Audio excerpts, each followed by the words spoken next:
उल्टा सोचिए, मैं कितना इन्वेस्ट करना चाहता हूँ। अगर मेरे महीने में मेरी तनख्वाह मेरे पास 100 रुपये है, मैं 60 रुपये इन्वेस्ट करना चाहता हूँ। लोगों को लगता है कि अभी भी टाइम करना चाहिए। And so the financial aspect बहुत ही इंपॉर्टेंट बन जाती है उनके लिए। लोग का सोचने का होता है कि पहले स्पेंड करता हूँ, जो बचे उसको मैं सेव या इन्वेस्ट करता हूँ। उल्टा सोचिए, मैं कितना इन्वेस्ट करना चाहता हूँ। अगर मेरे महीने में मेरी तनख्वाह मेरे पास 100 रुपये है, मैं 60 रुपये इन्वेस्ट करना चाहता हूँ, तो 40 ही हैं खर्चने के लिए। अगर आप इससे स्टार्ट करेंगे तो एक आपके एक्सपेंसेस भी कंट्रोल में रहेंगे, आप फिजूल के एक्सपेंसेस नहीं करेंगे, बट मोर इंपॉर्टेंटली आप इन्वेस्ट करना शुरू करेंगे।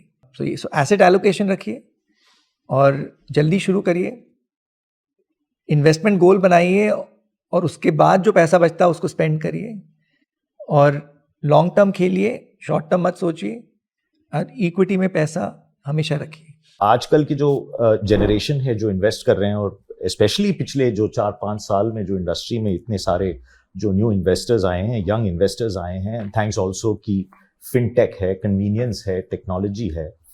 तो एक ये है कि the need to make wealth fast, to reach somewhere fast, that aspiration to get somewhere fast has only got accentuated.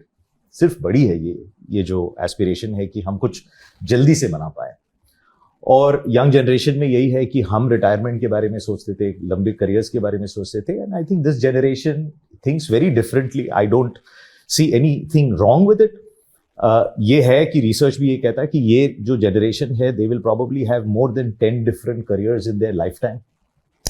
उनकी अपनी challenges हैं compared to our generation, and I think the biggest challenge that they will face is that they will live longer than us, and so the financial aspect बहुत ही important बन जाती है उनके लिए।